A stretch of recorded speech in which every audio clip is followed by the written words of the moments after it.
আমরা তো চাই পুরো বিষয়টা স্বচ্ছ হোক, আমরা সেটাই চাইছি।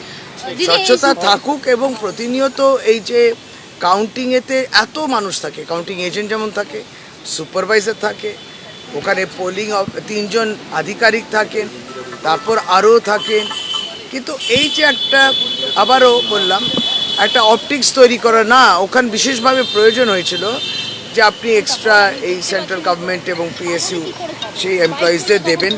এই যে বিষয়টা তারা বলছেন সেটাই একটা অন্য মাইনে দেয়, দরকারই নেই তো। কাউন্টির মধ্যে সুন্দরভাবে হবে। ঠিক আছে, আমরা সুপ্রিম কোর্টের যখন তারা রায় ঘোষণা করেছেন সেটাকে আমরা সে রায়ের বিরুদ্ধে তো বেশ কিছু বলার থাকে না, সেইভাবেই কাজটা হবে। অর্থাৎ হাইকোর্টের পর এবার সুপ্রিম কোর্টও ধাক্কা খেল তৃণমূল ভোট গণনা মামলায়। আইনজীবী কপিল সিব্বল কি বলেছেন দেখুন। सर्कुलर कहता है कि आप एक केंद्र का भी नॉमिनी वहां रख लीजिए और एक राज्य का भी नॉमिनी रख लीजिए।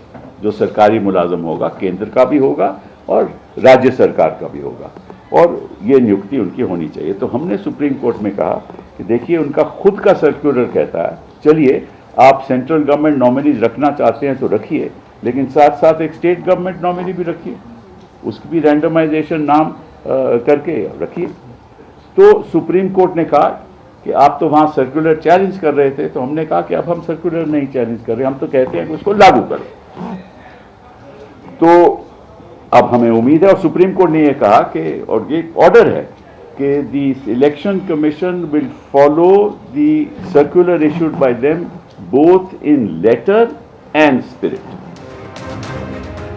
আর এখানে মাননীয় বিচারপতিরা প্রশ্ন তোলেন, যারা কাউন্টিং সুপারভাইজার বা যারা কাউন্টিং অ্যাসিস্ট্যান্টের কাজ করবেন তারা তো নির্বাচন কমিশনের অধীনে কাজ করবেন, তাহলে তারা কেন্দ্রীয় সরকারি কর্মচারী নাকি রাজ্যে, তাতে কি এসে যায়? গণনা কেন্দ্রে সমস্ত দলের এজেন্টরাও থাকবে, তাহলে অসুবিধে কোথায় হচ্ছে? প্রশ্ন বিচারপতি জয় মাল্য বাগচি।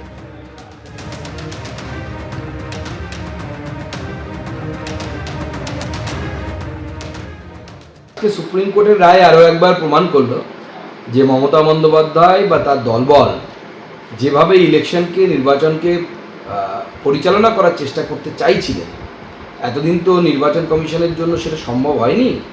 এবার কোর্টও সেটা আর সম্ভব হতে দিল না মমতা বন্দ্যোপাধ্যায় এবং তার দলবলকে। এবং মুখ্যমন্ত্রীর কথা অনুসারে কল্যাণ ব্যানার্জি বারবার সুপ্রিম কোর্টে গিয়ে নন্দলাল হয়ে বাড়ি ফিরছেন, দু গাল লাল হয়ে গেছে। কল্যাণটা ভালো মানুষ, কিন্তু ভালো লয়ার ওর মনে হচ্ছে না, ওনাকে না পাঠিয়ে অন্য কাউকে পাঠালে ভালো হতো।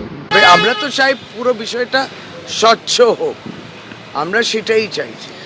স্বচ্ছতা থাকুক এবং প্রতিনিয়ত এই যে কাউন্টিংয়েতে এত মানুষ থাকে, কাউন্টিং এজেন্ট যেমন থাকে, সুপারভাইজার থাকে, ওখানে পোলিং 3 জন আধিকারিক থাকেন, তারপর আরও থাকেন, কিন্তু এই যে একটা আবারও বললাম একটা অপটিক্স তৈরি করা না, ওখানে বিশেষভাবে প্রয়োজন হয়েছিল যে আপনি এক্সট্রা এই সেন্ট্রাল গভর্নমেন্ট এবং পিএসইউ সেই এমপ্লয়িজদের দেবেন। এই যে বিষয়টা তারা বলছেন সেটাই একটা অন্য মাইনে দেয়, দরকারই নেই তো। কাউন্টির মধ্যে সুন্দরভাবে হবে। ঠিক আছে, আমরা সুপ্রিম কোর্টের যখন তারা রায় ঘোষণা করেছেন সেটাকে আমরা সে রায়ের বিরুদ্ধে তো বেশ কিছু বলার থাকে না, সেইভাবেই কাজটা হবে। যারা এজেন্ট তাদের তৎপরতা থাকলে কেউ কিছু করতে পারবে না আমি মনে করি না। আর যদি তা হয় তাহলে ভোট ব্যবস্থাটাই বেকার হয়ে যায়। মূল বিষয়টা হচ্ছে কাউন্টিং এজেন্ট হিসেবে যারা থাকবে তাদের তৎপরতা। আমরা ঠগি এই কারণে, আমরা হারি এই কারণে, কারণ আমাদের দলের পক্ষ থেকে যাদেরকে আমরা কাউন্টিং এজেন্ট করেছি, এক ভোটের সময় যখন ইলেকশন হয় তখন তাদেরকে বসতে দেওয়া হয় না তৃণমূলের সন্ত্রাসে।